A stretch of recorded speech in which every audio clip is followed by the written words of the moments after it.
I'm opening. We have an eye, sort of a nostril, 2 teeth. One of the teeth has a small cavity.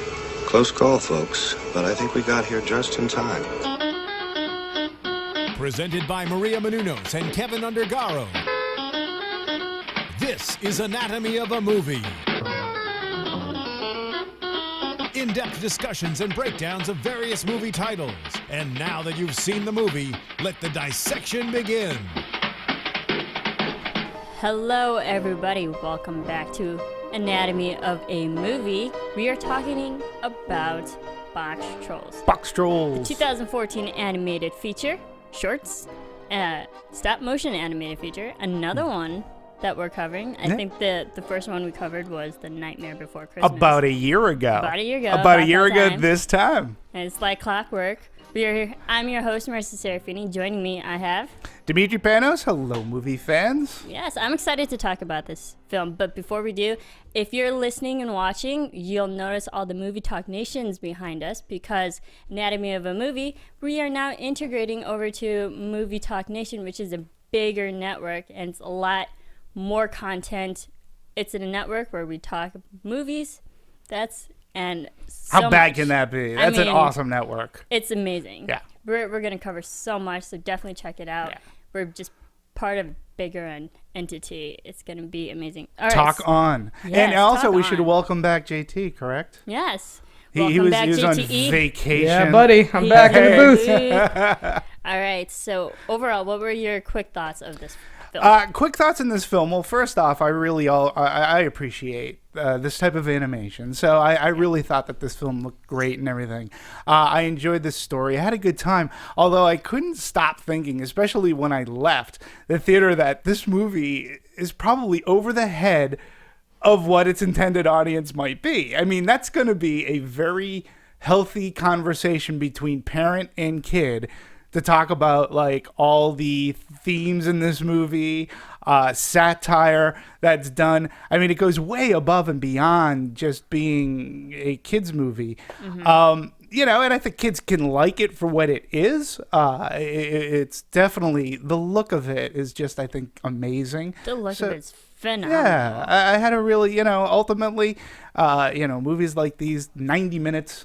So they're short, they go in, they come out, and I had a good time. I agree. I mean, I liked it visually. It was astounding. Every time they do stop animation features, I just had to props to everyone who's a part of it. It is such a feat. And to create, it's such a long, enduring process. And to create a fun movie like this for kids and adults, it's always fun to watch. But I want to talk about the inception of this film. Sure. Actually based off of a book. Based off of a book? Which I didn't know that, and now I kind of want to read the book. The book by Elle Snow, Hear Me Monsters. Right. And have you heard of this book? Only until this movie came out. I wasn't familiar with the book, didn't know that it was a book. I'll be honest. I actually thought that it was one of those creations that was I thought it was a marketing plan to sell toys. I say this because at Technicolor, starting months and months and months ago, we were doing shipments for Leica. Not Focus, but for Leica on these Boxtrolls. And at the time, this was before any marketing started for the movie, what the hell's a Boxtroll? I mean, and there were toys. So, and then when the movie started marketing, I said, oh, okay, I get it now. Movie, toys, selling stores or whatever. Mm-hmm. That's what I thought. I had no concept that it was a book prior. And then when I saw the first trailer, then I was like, oh, from the fine people who brought us Coraline and Paranorman and the Leica, things like that. The Leica company. Yeah, Leica Entertainment. So, and they always make good trailers. Like, they always put out a trailer that features the process, which I as a movie fan like, and actually it sort of kind of draws me in, and I think it's a good way to start. And once I think Leica is building up this reputation for themselves. If you agree that, like, if you see the trailer in theater, you go, oh, but Coraline and stuff like that. And Paranorman, which were big films. Right. Back in when they were released. So Sure. Third time around, everyone's like, yes, they've established, they've had great movies. Everyone's excited to go see this one. Yeah, so they're doing a good job. But as far as going back to point, I didn't know that it was a book. Yeah. And I understand it's sort of a hefty book. It's like over 500 pages. Yeah, 500 plus pages. I believe it was around 550 pages. And their struggle was, how do you condense such a thick book into a 90-minute movie? Right. For kids, for adults. I mean, that's a challenge in and of itself. But I think they did a fairly good job of condensing that. With a simple story that everyone can follow. Sure. And again, I say, yes, you're right. I think that they, without having read the book, but to condense 500 pages into this 90-minute movie, I think they did a really good job, while at the same time they kept... I don't know what the book's about, and I don't know if it has these subtleties in it, like politics and... and themes and philosophies in it. I'm not sure. The movie has all that in there. And if you can look at this movie from a pure entertainment way, or you can look at it from a politics kind of way, you can look at it from a philosophy kind of way, out of the box thinking kind of way. Yeah. There are lots of ways. Thinking kind of ways. Right. And there are lots of ways that you can look at this movie. And that's why I was going, geez, there might be some heavy conversations that parents and kids may have in explaining certain things. And I think that's the great thing about this film, because kids who see this film wouldn't think of the politics and everything that's involved. They would just enjoy the Boxtrolls and these fun creatures that are living underground. And you're trying to live a fairly normal life, but they're very misunderstood by the adults. And then when the adults are watching this film, they can see all the politics that's going on in the regular world, as you can say. Absolutely. And I think that's it speaks to both demographics, which it was very smart on their part. Yeah, and it's a smart to me it's a smart movie. It's it's a little bit above average. It doesn't go it doesn't go, and I'm not disparaging Disney, but it doesn't go a Disney route. It doesn't stay like cutesy while teaching a moral or anything like that. This goes a little bit deeper, and it's interesting because it plays like an English movie. It has a predominantly English cast, and yet is based in Portland, Oregon. Yeah. And that's where they do all this. But I actually thought that they, it just seems that this seemed of a Wallace and Gromit type of film, because Wallace and Gromit, I'm a big fan. Some of that dry English humor that's in it and whatnot, and I saw a lot of that in this movie as well. The thing that surprised me is that it was mostly a English predominated cast, but then we had Elle Fanning as a voice, and she is not English. No. But I think she did a good job. I had a question with her character and the voice, only because it didn't sound as, I don't know what you would say, a normal English accent. When it sounded a little bit disjointed here and there. Okay. But I think that just goes to the fact that she generally is not an English person. So it was a forced type of dialect that she chose for her character. Yeah. For me, the biggest surprise of the voiceovers was who was doing the voiceovers. I got to be honest, again, going into this, not only did I not know that it was a book, but it was almost as if they were trying to hide who was doing the voices for me. I did not know that was Ben Kingsley. I did not know, not until the very end of the movie, because a lot of the time I was thinking, geez, who's voicing this? And so you got Ben Kingsley as Snatcher, you had Jared Harris, you had Nick Frost, Simon Pegg, and as you mentioned, Elle Fanning, Toni Collette. Toni Collette was doing a voice, and one of the original not ready for primetime players, Lorraine Newman, from the original Saturday Night Live cast, was also, she did some female townfolk people. I was like, Jesus, they did a great job hiding this cast, because had I known that, I would have been more excited to even go into seeing this movie. Yeah. But when I came out and I saw their credits come up, I was like, oh my God, that's great. These are all people that I love. I think that was definitely an added bonus because, like you said, I wasn't too well aware of the cast and who voiced who. But that didn't bother me because I enjoyed the story, the visual aspects, the work that was put into this film, rather than knowing that the talent behind it that would draw me to this film, but knowing just the filmmaking itself that drew me to watch this film. Yeah. Yeah, it was just an interesting, like you, it was a surprise and an added bonus when I stuck around, because whenever there's I always stick around at an animated feature for the end, not necessarily for that quote unquote like the button, like a Marvel button, but I want to see the cast. I want to see who was I just listening to and how do they relate to the character, and I love doing that, going, oh my God, what a great job they did. And I think that Ben Kingsley was fantastic. Right? He's an amazing actor. And even his interviews talking about his character that he portrayed, because we know Ben Kingsley plays a lot of villains in his film. Sure. But he was talking about why he chose this particular villain, quote unquote, because he wanted to show the audience why his motivation, why he's taken out these Boxtrolls, why he's driven by politics and power, that he's very narcissistic, and he will do anything he can to become part of the elite cheese.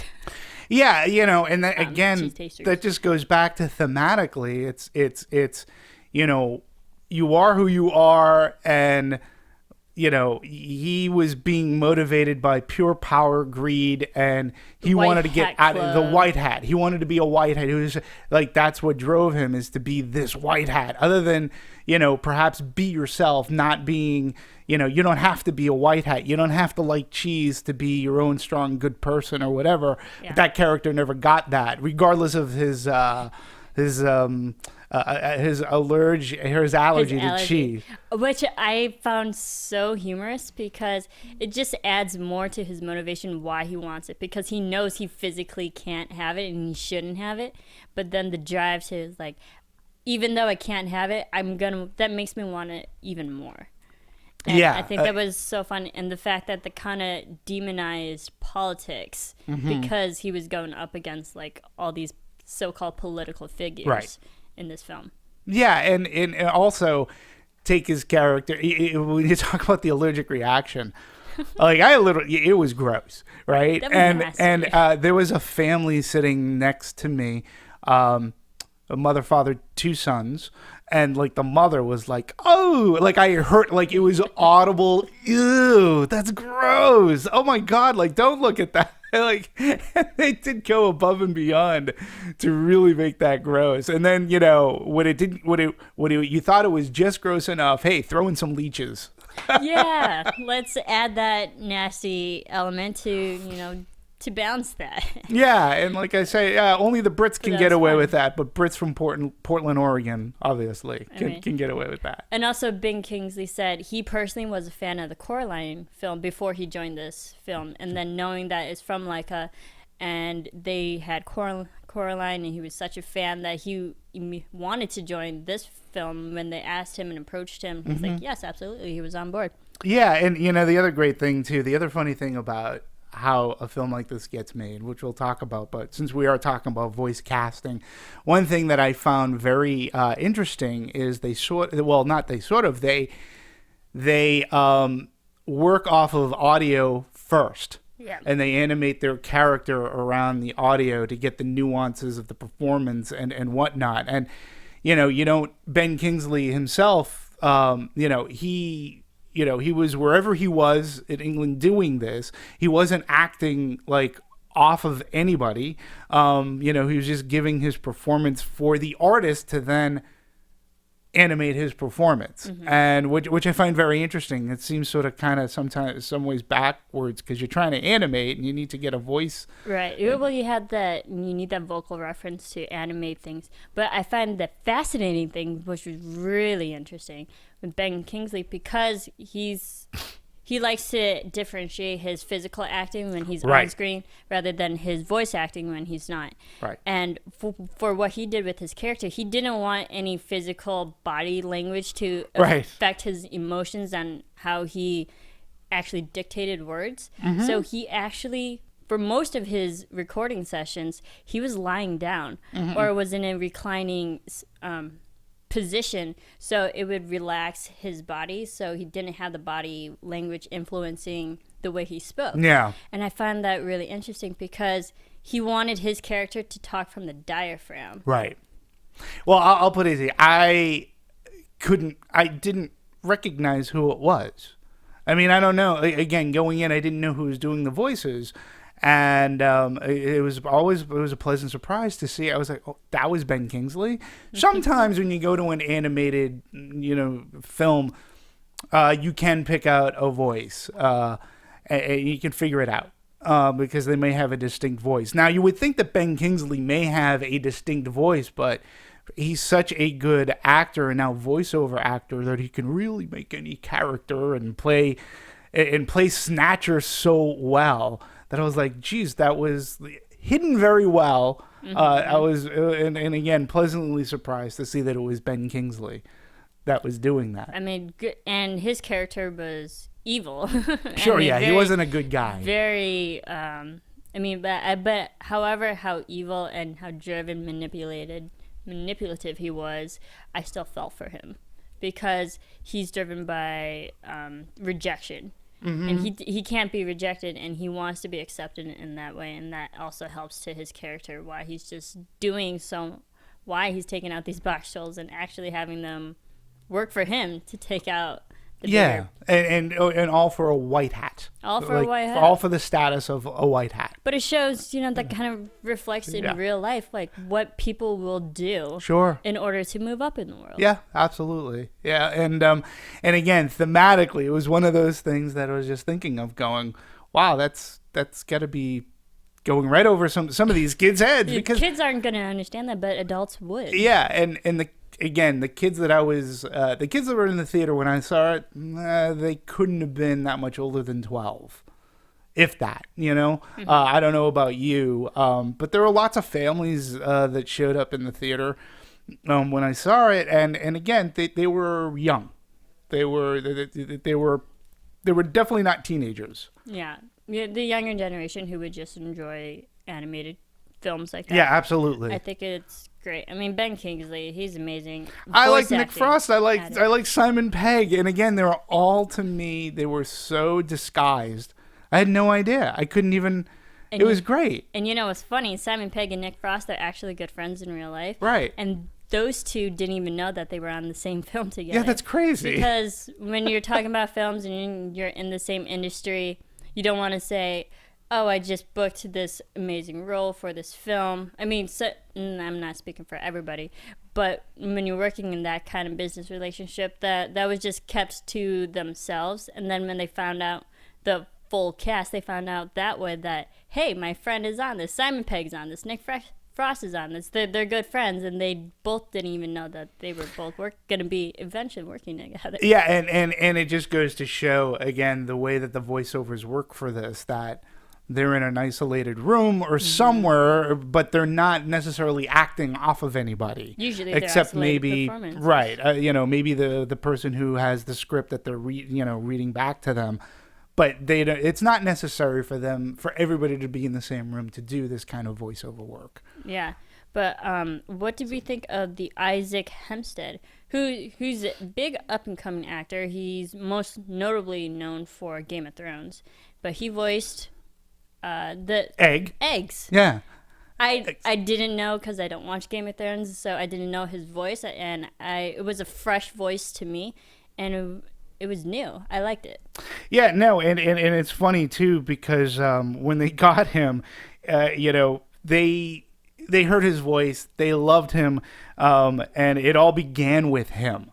They were saying, and it was like he was they likened him to the lead singer in a band, and we had to round out the instruments around him.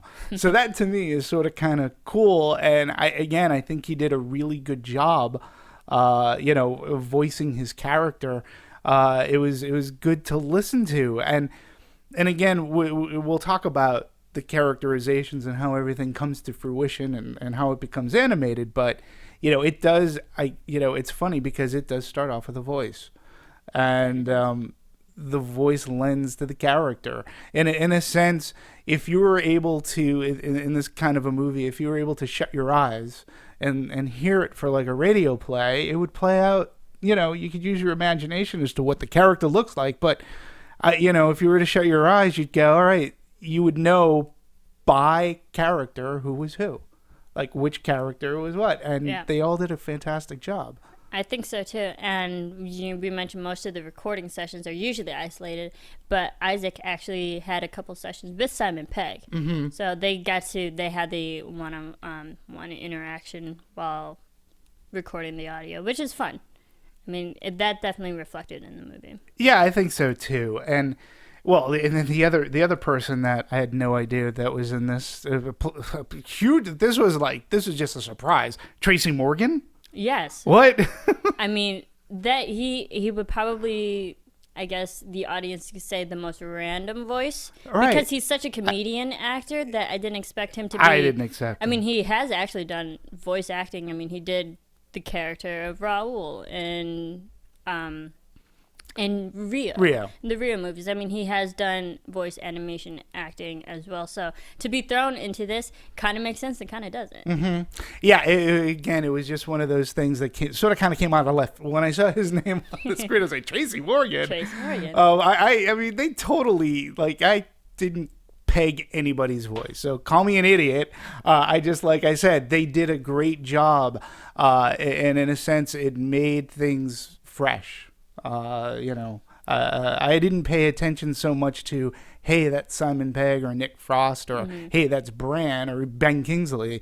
I paid attention to the characters and who and what their motivations were. Right. And it shows that they were able to get so many different personalities to be a part of this film, which is great because, yes, they're in a general one-town area, but to have so many different people living in this eclectic universe, right, it's fun.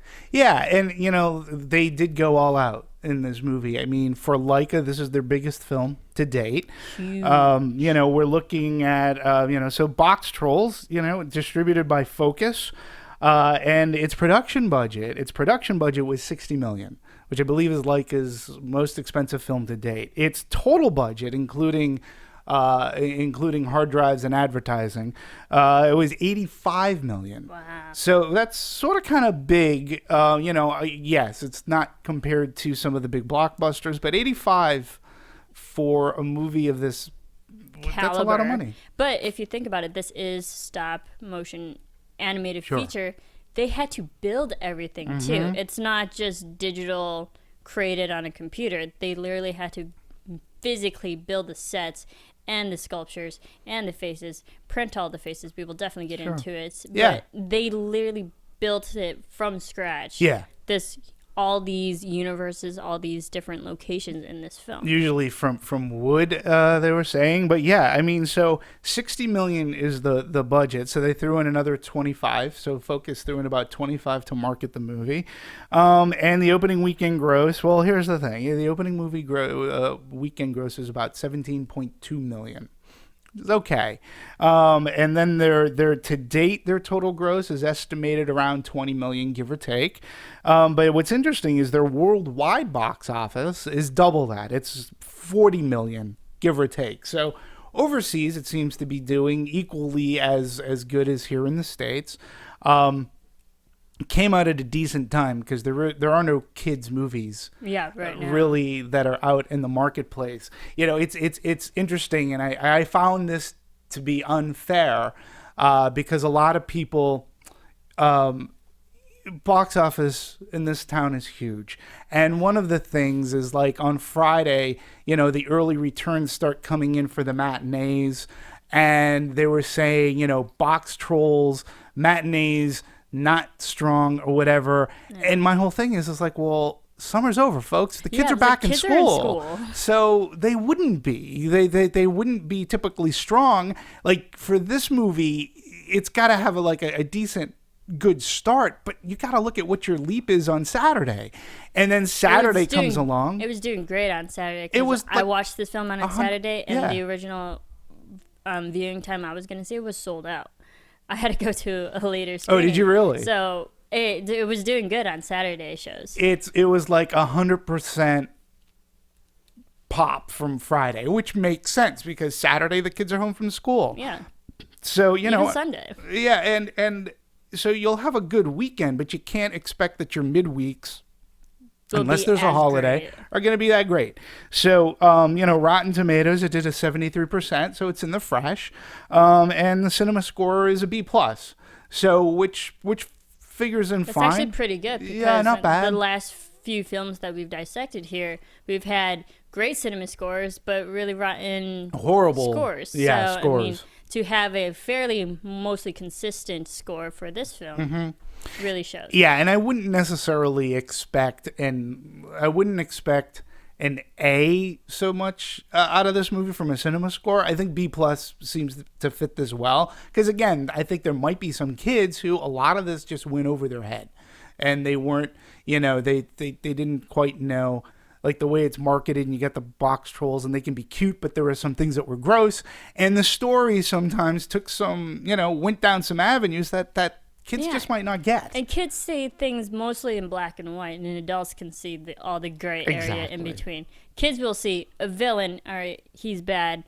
The Boxtrolls are actually good. Right. We're rooting for the Boxtrolls. That's their mentality. So I can understand where there would be the misunderstanding in the storyline. Yeah, that could be. But even so, that doesn't, you know, demean any of the animation and all the work they put into it. Let's just get into the animation. Yeah, the Crazy. animation. I mean, Leica Productions, located in Oregon, which was Yeah, very which is surprising. funny. Yep. I mean, that's great. But this movie was actually 10 years in the making, but they spent 18 months for the actual filming and the Right. live animating. Sure. I of mean, people. you know, basically, you know, they have roughly 53,000 facial parts from a powder-based color 3D printer, Yep. which included 15,000 for the protagonist. That's eggs. 15,000 for eggs. And then, you know, so that's a lot of faces to put on, to take off. You know, they did mix in a little bit of CG for some background to add more crowd into it. Well, this film, they mentioned that it's one of the first kind of hybrid Yeah. 3D animation along with stop motion animation, which I think it actually blended very nicely. I really couldn't tell the difference. You know, so, you know, the thing too, a quick history lesson about this stop motion Yes, please. type of animation actually dates back as far as 1898. So it is around the invention of film that we've had stop motion animation, something that you don't necessarily need, which makes sense because you don't need to add sound to it. It could be a completely silent film. Yeah. And the first movie to use this, according to records, is Humpty Dumpty Circus. And that was a short film centered around a toy circus, animals, and acrobats. You know, now, then later on, 1933 gave us the very iconic, very today classic King Kong. Okay. So Willis Harold O'Brien brought to life Kong, the monkey that'll make a people cry, as Dino De Laurentiis said many years later. And what's interesting is that we're still using those Harryhausen type techniques. Now I say Harryhausen, even though he didn't direct King Kong, but he did work on it. Mm-hmm. And to give you an idea, I thought this was fascinating, that regarding, in comparison, okay, now King Kong in 1933, the lack of better words, the puppet, the animatronic, or the puppet that they used for King Kong, was 18 inches big. 18 inches, okay? So the Mecha drill in this movie, which is the steampunk moving part thing, So amazing. itself had a gate of 3 feet. And it was 5 feet tall. Yeah. So It weighed over 80 plus pounds. yeah, it's bigger than some people. It's huge. The animators, they said this is the biggest puppet that's ever been used. In stop Biggest motion. puppet they've ever made. They described it as being a set within itself. Yeah, and it was so big that they had to put it on a motion control rig so it wouldn't fall Yeah. on the actual animators Right. when they're filming. And again, when you think about it, because the same principles are involved when they were making King Kong. And again, when you break it down, you have to believe in character, regardless of what the special effect is. There's got to be something there to latch on to. And of course, we know King Kong, how the audiences can latch on to this, what's effectively a puppet at 18 inches, but this big 5-foot thing that used the same principles, had way more moving parts that they had to do. When you think of the scope, and then again, the years in between. My math is horrible, but we're talking lots of years in between. The technique and the technique has not changed, and it really can't change. It's something that is tried and true and you can't modify it because then it becomes a computer animation. Yeah, and you build upon it more so rather than, it's not more of a modification, it's more of a appending, right? in a way, because also the creators said for this Mecha drill that it was so big that it was just crazy how they were like dealing with it, and the fact that the Boxtrolls, for the story, they've been disappearing and collecting all these mechanical gear parts and whatnot. So if you think about it, the Mecha drill had the culmination of all those gear parts thrown into it. Yeah, and it was like there was sparks coming from it, smoke, fire from a couple of different places, and yeah, I mean, it truly looked scary. It looks. I thought it looks cool. I mean, given in the hands of somebody else, it could have been. It could be what a hero uses to rescue the town, but in the hands of somebody bad, But it had this great feel, this great steampunk feel to it. And just looking at the detail and the gears and all that, and how everything interlocked and the way it walked, and very pretty cool, Sentinel-like in a way. Yeah, I got that feeling from all the other films that people have seen. There's like a mechanical monster that's controlled by someone that's literally out to destroy. Yeah, no, it definitely is an animation feat. Pardon me, especially for this type of animation. And again, to think that we're going back to the 1800s and this animation style is still being done today, really goes to show, that it's tried and true. People enjoy it. The English have loved it. I mean, they've used it for Wallace and Gromit and such, and it's still relevant. Yeah, even with the storyline, too, back in the 1800s, the Industrial Revolution was still going on. Sure. And then to have this type of already humongous mechanical object that's destroying everything, it's more progressive than the time that they're in. Yeah, and again, to give some more scale to what it takes, okay? 1 week of hand-acted movements will make just 1 or even 2 minutes of a stop-motion film. And that's unchanged, and it'll never be unchanged because the physical part of stop motion is its essence. So, like, you can't, once you take away the physicality of it, of what it takes, then it's not stop-motion animation anymore. Yeah. And you gotta tweak, snap, tweak, snap. And, it's, and again, I love the art form, and hey, you got to thank Tim Burton for in a sense bringing this back. Back when Nightmare Before Christmas came out, or bringing the audience to be more aware of these types of films. But just using this form to tell his story of Jack Skellington, it made the genre, it made this type of animation. Again, it took some years, but it made it popular again. Then you had James and the Giant Peach and some other movies that come out to use this. Wallace and Gromit, of course. There was a Mel Gibson voiced, I think it was called Chicken Run. Chicken Run. Yeah. Which is now on Netflix. Yeah, so, and again, to know that this concept of filmmaking is still with us today, still being used, it's refreshing. And it's refreshing. It's great that they released this film now because we just recently had Paranorman. That did not come out long ago. 2013. Yeah. So to have 2 stop motion animated features in consecutive years, that's rare to find as well. Yeah, no, it's still staying relevant. it stays relevant. I still think that we'll always, in one way, shape, or form, see this type of animation in movies as a special effect because it works. And to me, what I just the way light, the way a physical thing the way a physical puppet and or the mecha drill, there's a certain way that light captures it that can't be reproduced digitally.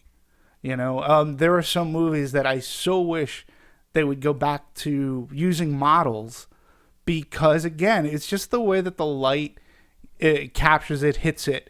And in a movie like this, you really, in a movie like Boxtrolls, if you're a film fan, you can appreciate the beauty of the set and the detail and the hard work that they put into it. It makes, for me anyways, it makes my enjoyment because I'll look at so many things in this movie going, wow, look at the cobblestones on the street. Look at the lights. Look at the weeds in the they sidewalks. put in there. Yeah.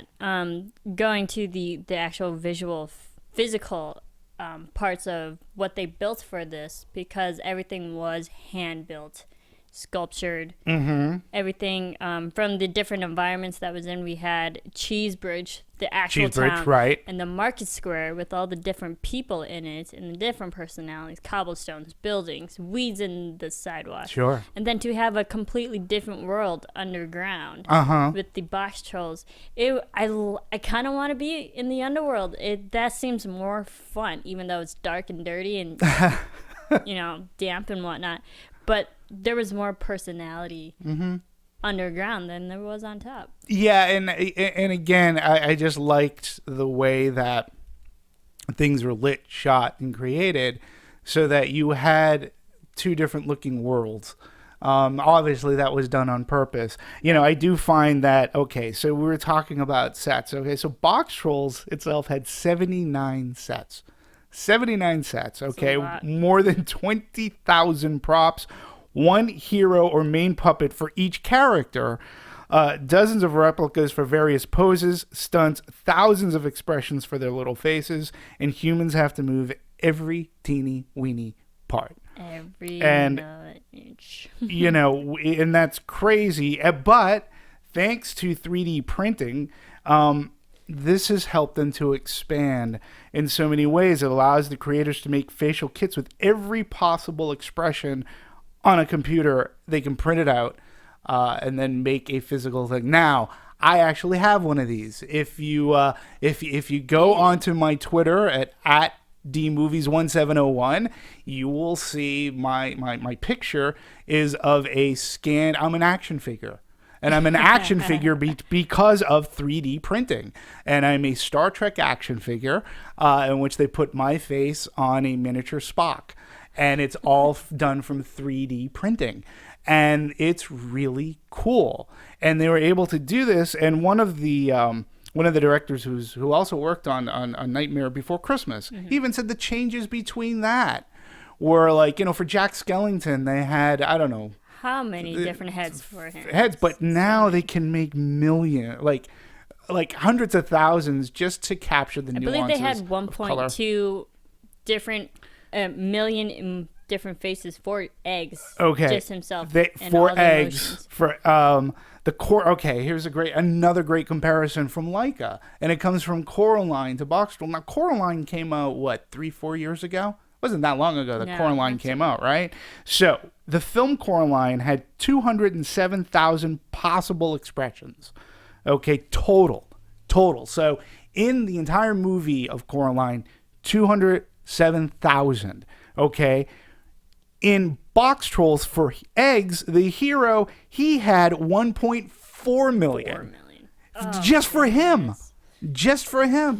1.4 million. Wow. So you had their first movie, which had 207,000 for the complete movie, and one character has 1.4 million. That's amazing. That's either very I can't even imagine.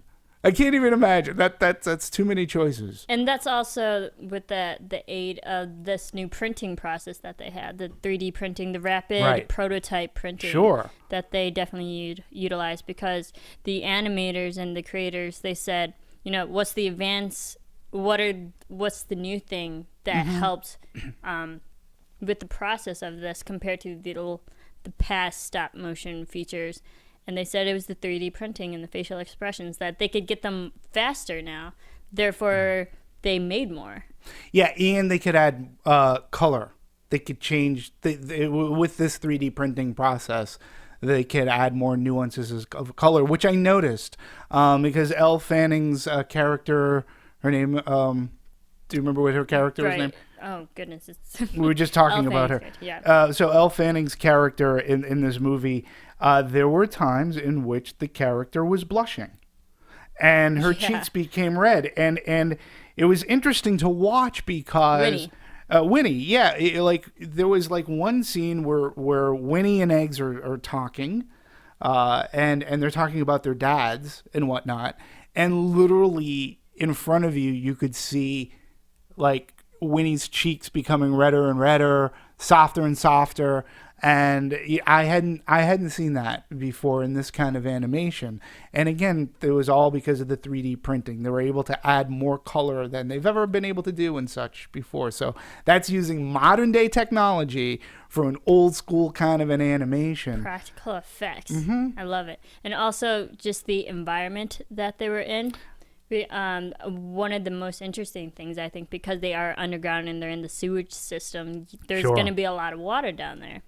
And what they used is they actually used a glass sheet that had ripples in it. And what people would see in like shower doors and stuff. Sure. So they had this glass sheet with ripples, but then they used mirrors and wires, and they filmed the reflection and the movement. So when you play it back, it looks like it's moving. So you get the water reflection, which was so smart. Even the practical effects and how simple that is, people would never know that's how they executed it. Yeah, and again, I think with this kind of animation too, going back to model making, and again, maybe this is just building off of what I was saying about light reflection and all. There does make a tangibility to it. It seems touchable, like in a way that, like when this big Real hunk of cheese is rolling down the thing. You're right. It makes a physical environment. So when things break, they break. And, it really does lend, and it creates a completely unique world in today's CG driven, effects. And this is too another reason why, it's I'm glad that Disney is going back a lot, or that John Lasseter, as was talking about animation, he does feel it's important to remember the roots of, say, hand-drawn animation, and he using computer animation, but to still have hand-drawn artists. Like when you look at those old Disney movies, they're a beautiful piece of art to look at. Yeah, I look at the stop motion animation too as a beautiful piece of art to look at as well. And yet for Boxtrolls, it's just one other way in which you can go in as a film fan or as a special effects fan and just take note. Like, you can put the story aside and just watch this movie. Just look at it. And you'll appreciate all the work that goes into it. I appreciate the concept development and the design that they had behind it, because even just because I've seen a few drawings, and we'll post it in the links below, but for the concept art, they started with drawings, and we had there are a lot of different photos out there, but one of them in particular is the actual drawing for the Cheesebridge town. Right. And it's very colorful, very vibrant. And just looking at the pictures, I wouldn't mind an actual hand-drawn film animation feature as well. I think that would be really fun, and they need to bring that back. Yeah, and it's funny too as to how they go ahead and make this movie, because you say, obviously it starts off with, you got to do your concept art, but they also do, in a sense, in a way, they do like a previs kind of an animation. And what the other thing that I learned is that they do not do any coverage shots. So they don't do, so there's no coverage. So whatever they film, this is the one drawback. If you screw up, you got to do that whole scene all over again. Time loss. And there's very little that the directors were talking about. There's very little that they cut out of the movie. They already have a great idea as to what's going to be in the film. And believe it or not, a lot of the stuff that's cut out is basically in the previs. Before they start filming it, They'll have their script, they'll have things that they like, but they start editing, in a sense, right there and then. Yeah, and even before they start filming and editing, that they do, because it is animation, they have to physically reflect what a human physically, how they would move, the physicality of everything. They did a lot of reference shots too. Absolutely. That I believe they call them LAVs, the live animated videos. So pretty much they just filmed an actual person recording movements and saying the lines, and then using that as a reference to this is how the body works, and for timing and reference, and how long it would take for a hand to start in one position and end in the second, and the end position. Weeks, frames, bunch of frames. What could take a half a second on screen is actually like 12 seconds in frames. Or 12 frames. And again, it just sort of kind of goes back to what we were just saying too. Like, you know, they do this story reel, so they've actually seen the movie before they've actually sat down to film the movie, which is, you know, it's a unique way of doing things. But again, every shot is so thought out that they have to. This is, in a sense, where they do their editing, just prior to going to film. So I just find it very, again, as a film fan and loving the technique, this is purely a different technique to what today a lot of kids are used to. And if you take the time to learn about it, one of the best things about this movie was the very end. If you stuck around for the end, I loved it. They had their own little button with a musical number. The mid-credit. And it basically, through time-lapse photography and filming, they showed how this process is done. And I found it to be so fun, and I was so happy that they put it in there, and it was just great, right? I loved it. And even the creators, the main animators of this film, they said the reason why they added this mid-credit sequence is because a lot of the main characters in the film had their story arcs and the character arcs, and we know how their stories ended. But what happened to these two guys that we see throughout the whole film, what happened to them? So they added this mid-sequence in the middle of the credits to these are the characters that they're the henchmen. They basically see everything that happens in the town, and every time they're talking to each other, they would have the philosophical kind of conversations. Those are those types of characters because they observe, and so now they're talking about what they think about what they're seeing, and then the self-awareness just to the ode of the actual animators. We're puppets. Like, this is this is going to take weeks for someone to do it, and on top of all the time lapse of the actual animators creating that, it was brilliant. Yeah, I thought so too, and it really is a great, like the first trailer. This like brings everything home, and and again with the young kids, I hope that they at least took something. Like, it would be nice to go, hey, the parents or somebody say, hey, this is how, like, look, this is how they're doing it. They're showing you in a quick form, like, all the work to make this one scene. That again in this movie, a little piece of film magic, and it was just a nice addition. And it was a good way to end this movie. And it was just very cleverly done. So, we'll talk CEO Travis Knight, CEO of Leica. Yeah.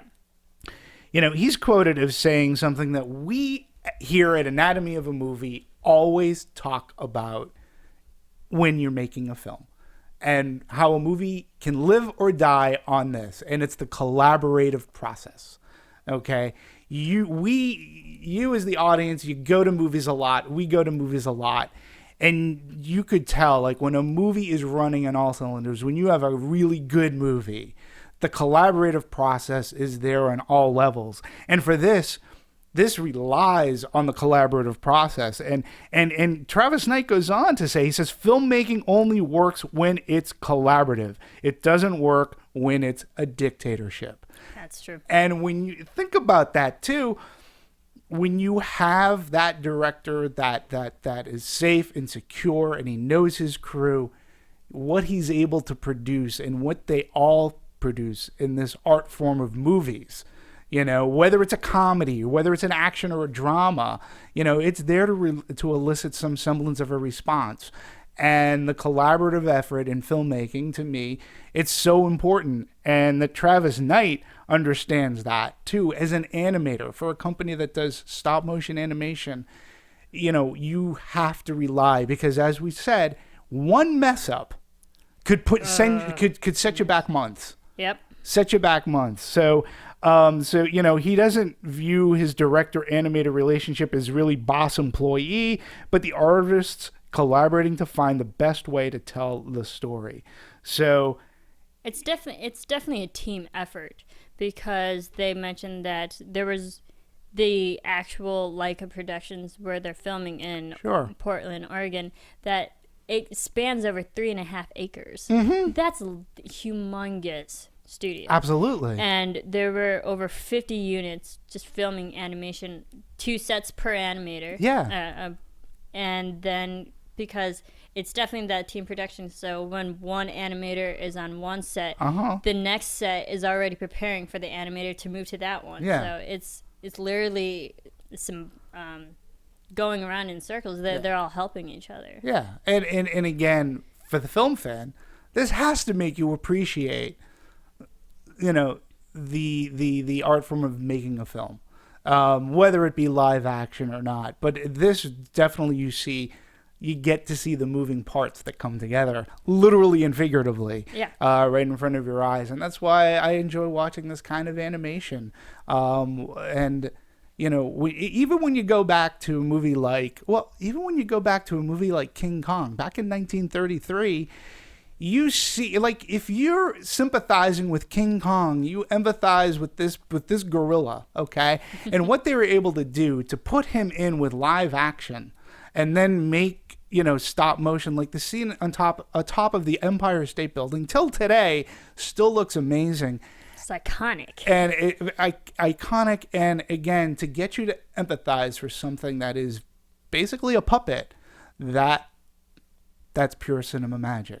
And using it today to create these kind of sets and to involve you and get you, you know, wrapped up in a story. You know, even when you look at something like Nightmare Before Christmas, which you should go back because it is Halloween time, watch our dissection of that, because we had a great time. I think I'm going to go watch that movie. Yeah, and you appreciate, number one, I liken that movie to being a musical. And what they were able to accomplish. And even today, you can look back and just look at various little details. And then till today, like, you know, still the same format, still the same technique used, but they're able to, because technology has made, like, the 3D scanners and printers, like, what they're able to accomplish by still using this old-fashioned great form of making a movie. Practical effects. Yeah. But it shows how much they have built upon that, and how so many people are involved. They had over 400 plus people working on this at the same time. And even in the location that they were filming, everything was literally right there. We had the camera, the lighting equipment, the wood shops, the metal shops when they're actually building. The design labs were all literally in one location. So anytime they were working on it, and they had questions, they could just go to the next place, and they're literally all in one location, which helps really just move the production forward and really makes it more fast. Yeah. They really expedite everything. Yeah, absolutely. And again, we mentioned 79 sets. That's a hell of a lot of sets. Crazy. 20,000 props. So, yeah, I mean, what you're able to, again, you know, I think for any film fan who would go into this, you'll have a good time regardless. But just to watch this tried and true way of making movies, I think is, for me, you know, and seeing it up in the big screen. Oh, I also saw it in 3D. I don't know about you. But I saw it in normal. Okay, I saw it in 3D, and I actually think that this type of animation, because it's tangible, and because it's layered, I really think that a movie like this really, pardon the pun, but it pops in 3D. And I really enjoyed some of the, you know, how it looked. It really added that extra layer. And when you talk about what it takes, there's a love and a passion. If you're making a movie like this, you got to love your job, because otherwise, you'll think it sucks Yeah, because it can be especially tedious. how tedious and how literally you're doing frame by frame by frame, seconds. The patience that goes in this film for so long, you Right. have to love. This is a passion project, and even like the details to the Boxtrolls themselves, because Absolutely. they retract into the box. Sure. And building those was completely different from the normal puppets that Absolutely. you would animate, because they would have to put gears Yeah. into these little sculptures, Mm-hmm. so the arms and ligaments can retract into the box. That itself was even a bigger process, and all the box trolls that we see, they had to do that for every single one. Absolutely. And again, when you go underground, one of my favorite things was I called it the UPS sort, or sort of kind of the Indiana Jones and the Temple of Doom mine. Yeah. Like as they're on the Which UPS looks sort in their fun, box though. flying down, and I was like, oh, that's really cool. Although I couldn't figure out what the hell they were building down there. What were they building down there? Just What were they trying to? Were they just mechanical trying to parts. maintain whatever? But in any case, It it's shows fun to that, watch. that those are because they had the misguided notion that they were killing, Mm-hmm. and no, this like actually they just steal mechanical parts just for their own fascination and Yeah, pleasure. and I liked how the names of the box trolls were indicated as the symbol on their whatever box. Yeah, troll. They had fish, eggs, Eggs. and they each had their own personality. How it was voiced and how they looked. But I also loved their ingenuity when escaping. Like they would fold into their boxes, somebody else would leap on, and then they'd leap over a fence or something. And Yeah. again, when you think that probably took months So- to film, and it goes by so fast. Just reminded me of that particular. I don't know if you've ever played the game, the Boxman. How No. you have to literally No. build boxes Okay. in order to get over a wall and get through a door, but it was very much in the same. You had to calculate how many boxes you move to certain areas and certain positions to move your character Okay. upwards, and that was pretty much the same It's basically what they were doing. method that Yeah. they were building upon each other, just so someone could leap the fence. Yeah.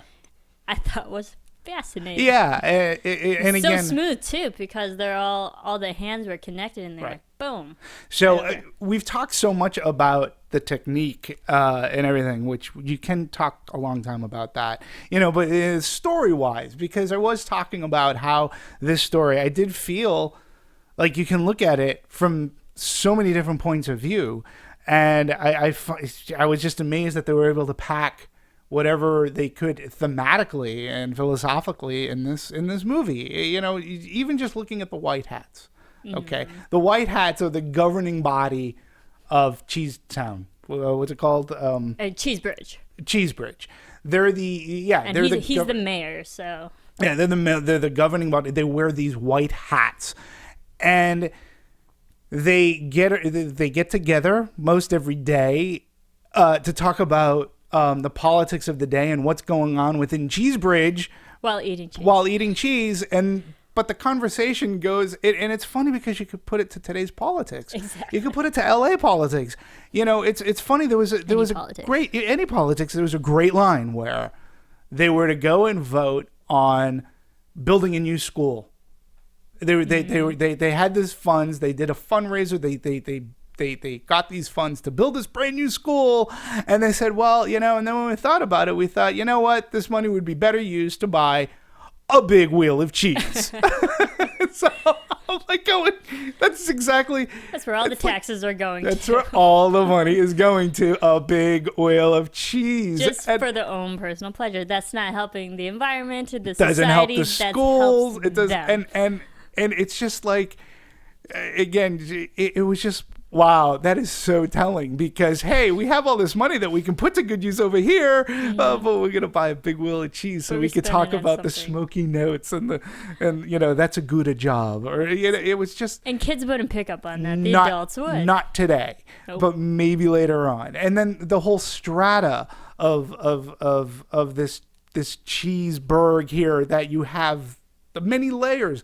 The top layer are the rich, the bottom layer are the poor, and it's very there's Social a classes. curfew going on that Snatcher has put in place, and And then you have these box trolls who, again, through their, I have to say, they're out of the box thinking, their creativity. They're great with mechanics. They can build this mecha drill, and yet they know how to take it apart. The way that they can hop over a fence and move around. The way they escaped the I called it the Batman trap from the Batman television series, in which they were going to get crushed by the box. Right. It's like, oh, the kid die, and then when you see how they all escaped, and then it's just they're out of the box thinking, and being that Literally out of the box. we know who we are. The box we're not defined by being in the box. We are who we are. And again, what kid's gonna get that? And again, my philosophy in the film, I'm not even saying is right. I mean, you could have had a different way to look at it, but this is how I was looking at this film as, we are who we are. We're not defined by wearing a white hat. I'm not defined by the box that I wear. I'm this person. And again, I think that there may have been many heavy dinner discussion going on about this movie that I just haven't seen in a kid's movie done this way. And I love the particular, going off of that, I love the particular moment in the film where Eggs is out of the box and all the patrols are freaking out. They're like, no, he's not. He's naked. He's naked. He's not the box troll that they're used to. He's not Eggs anymore without the box. And that's again, the overall message. It's not about the outside, it's what's in. It's what's inside that counts. And it's funny because he grew out of his box, and he even had a conversation with Winnie when she goes, the box doesn't even fit you. Yes, it does. She goes, all right, go ahead, get in it. I can't do that right now. And so it's growing to become your own person.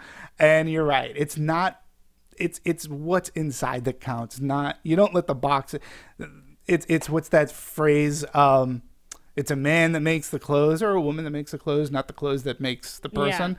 In a sense, this is, you don't get boxed in. I know I'm using this a lot, but I think that was, but I think that was intentional. In all honesty, I thematically, and I don't know how the book is. So if any of you have read the book, I'm just going right off the film. This is what I picked up in my 90 minutes. And then just thinking about it and the politics and the strata and what it means and how people, and again, it's one of those things. It's, it's what I wear that makes me who I am. And this movie goes out of its way to say, no, not really. Yeah. One of my favorite scenes in this film was the dance scene. Oh, it was a great scene. When Eggs first comes out of the box, he's going to this party, and he doesn't know how to act like a normal human being and have those polite manners. Right. And hello. I love the interactions when, you say hello and shake your hands, and then he's actually literally shaking hands. Yeah. But it was still funny because it comes from that place of ignorance and innocence. Ignorance and innocence, and what the audience should expect at a formal party like this. Right. Well, and I think any kid would know what to shake hands means. So, when he says you say hello and shake hands. Hello. It's like, I get it. He's shaking hands. No, it means this. And any kid could get the comedy, out of that. And that's pretty funny. And I like the dance scene. And I did find it was choreographed. One of the most challenging scenes that they had to animate with all those people. Sure. So there are so many layers of this movie that you can talk about and break down. And look at it a different way, or you could just sit there and marvel at it and just go, wow, it's a really beautiful film to look at, and it is. You wouldn't be disappointed. Yeah. I really did enjoy it. There's just so much work that was put into it, and hopefully it wasn't. I hope the kids now who watched it can watch this film down the road when they're older and still understand the meaning and message behind everything. Yeah, and I'll go, and I'm very, I think that to Leica's efforts, I want them to continue. I mean, I praise their efforts for what they do and what they put together. Now, there's lots going on as well. I mean, we have, the music was fine in this movie. Music, yes. Dario Marianelli, who did things like V for Vendetta, Pride and Prejudice. Yeah, Italian composer, Pride and Prejudice, Atonement, Anna Karenina, a lot of Keira Knightley films. Yeah, and but the music set a tone for this. Editing, I thought, was quite well done. And again, you have to take it from a point like, where do they edit? Are they editing during this previs concept and putting things together? Because you have to know what you're filming and what you're putting into this film. And this is a guy, though, who's worked on movies like The English Patient. He worked on Toy Story 2 as the editor. So he has a familiarity with working in animation, which I think is important, and I think it showcased in this movie pretty well. And also, this is mostly geared towards the kids audience, and kids have a shorter attention span, so you have to keep it fast paced and moving. And I think the pacing was really fast in this moment, because we literally went there were shots where you can see the above ground going straight into the underground, and that even saves time on just cutting away from or smash cuts between two different locations all in one shot. Yeah, and your cinematographer, who is more of an art director kind of guy, to make sure everything's looking well. Well, I just found something out that's very interesting, and I just found the Lorraine Newman connection. Why Lorraine Newman is doing a voice, because this gentleman, Kurt Enderl, he was an art director for the original Saturday Night Live, dating back to 1975. Oh, well, there you go. So there you go. He probably is still good friends with Lorraine Newman. Full circle. And, but he also worked in Paranorman as well. And when you look at art direction takes on its whole new meaning in a movie like this. Because it is about, like, what is this scene going to look like? How am I going to light this? From not only your outside lighting, but from within. Like, think about when we talk about that Mecha drill. Not only did you have smoke, you had fire coming out from the back. You had the main engine element, which was like, you had to stoke the fire, so to speak. You had all these different parts, and it was all lit in a certain way that it used lighting technique, and it's just quite amazing. Yeah. So.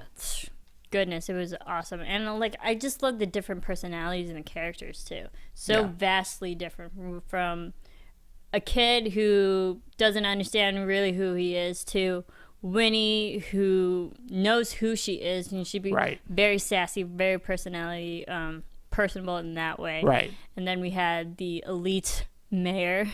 Right. And the manipulative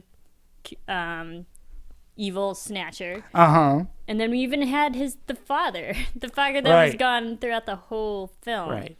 But I loved how he appeared. He was just in a more crazy, feral kind of appearance. Yeah, and it's funny because that character is seen in a glimpse in one scene where it sort of stands out, because you see a human tied up and you're like, what? And I'm like going, oh, I bet that's the father. Very human.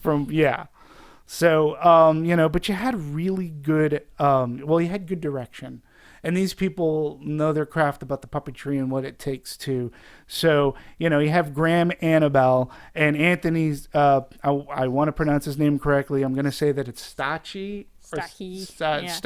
And, this is a guy that worked visual effects on Ghost and on Hook. Yeah, both of them have worked in animation for years. One of them CG, one of them hand-drawn, and then they kind of just blended together on these types of stop motion. Yeah, Anthony worked Back to the Future as a visual effects animator. And again, I'm glad, we talk about CG a lot, and we really did talk about it here a lot too, but it's nice that certain types of special effects has led to another type of job, because a lot of visual effects animation today, it's CG. It's done by CG. It's not being done by the hand. And in some ways, these in-camera effects, it is refreshing to see when you're able to do an in-camera effect that doesn't necessarily require CG, or it's a combination of both, but it doesn't necessarily have to rely on it. And that's why I would love, have to bring this up because, Star Wars coming up, I don't know if they will, but it would be great if they're going back to practical sort of kind of effects going in back that to film. using models. It would be fun. I do think, like in this movie, there's a tangibility in this town. Even in this town of Halloween, there was a tangibility, and in Cheesebridge, there is a tangibility that you can. I felt like I could touch this mecha drill and stuff, and there's something special about that. And even a character imploding from the inside from cheese. Okay, now, was I the only one? All I kept on thinking about that one scene, and I don't know if it's true, but for me, all I kept on thinking about was the scene from, it's one of the end scenes in the Monty Python's in The Meaning of Life. With would you like a mint, sir? And there's this overly obese man at a restaurant who's just gorged himself on food, and he's just like, I'm done, I can't have any more, get me a bucket. And he goes, would you like a little mint, sir? He goes, no. He goes, a little waffle mint. And he eats the little mint and he explodes. and I couldn't help but think of that scene while he's like going, it's just a little piece of cheese, piece of cheese.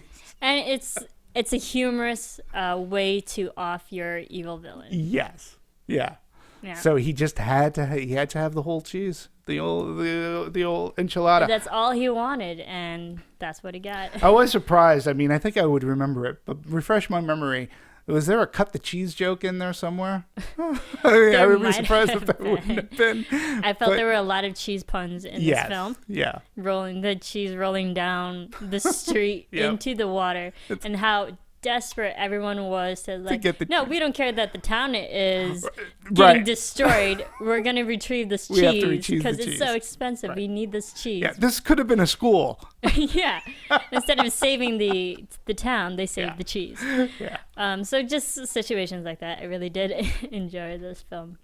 Yeah, and we hope you did too. By all means, let us know. Yeah. But I do think it's a good feat. It came out at a really good time. I think it was needed. We are in short supply this past year of quality animated films. Quality kid films as well. True. And I think this one stands out quite well. Yeah, I'm looking forward to more Leica productions. They've come out with Coraline and Paranorman. Those were huge hits. And Boxtrolls is becoming a big hit, and I'm looking forward to what they have in store. Yeah. Also, maybe this is the fourth film Elle Fanning has been in. So, and then to have her older sister Dakota Fanning be the voice of Coraline, it's literally all relative. So hopefully it's all relative. It's all in the family. These actors will be in future Leica productions. Yeah, absolutely. So go overall, on, Leica. Great film. Yeah, very, very fun. It was a very entertaining movie. Entertaining for everyone, for the adults, for the kids. Go watch it again. Agreed. Yeah, absolutely. Yeah. All right, Demetri, where can everyone follow you to keep talking about films? As you know, I'm on this thing they call the Twitter, and it's newfangled thing. Yeah, this newfangled thing. Speaking of using technology, at DMovies1701. So that's at DMovies1701. Follow me. I usually tweet just about movies, really. I'll send out brand new trailers. I did that a couple of times this week. I just figure anything personal about me will bore the crap out of you, so I just keep it to movies. So that's where you can find me, and here at Anatomy of a Movie. Your Twitter is awesome. You have a lot of fun film updates for any film fan. You can follow me on Twitter. I do. Yeah, I do. You certainly do. For all you listeners, you can follow me on Twitter and on Instagram at Serafini TV, even though we're talking about films here. Gotta love it. Thank you all for listening. And for Anatomy of a Movie, Boxtrolls, I wonder what the next big stop-motion feature will be. We'll probably be dissecting it. I hope so. Whoever puts it out. So. Yeah, and we have a lot of fun dissections down the pipeline for you all. We have the Academy Award season coming up, so a lot of big, heavy films. I mean, just the Talk about- movies coming out. I'm excited. Oh, yeah. So I mean, excited. we're in October, so we got horror movies. We got dramas. We've got gong. We Yeah, we got got horror. so many things. You and I are going to do the next horror film. Oh, I can't wait. But not only that, I can't wait for Gone Girl, and we've got so much to talk about. So many things to look this forward month to. alone. Hope you all look forward to those dissections down the road, and we will see you for our next dissection.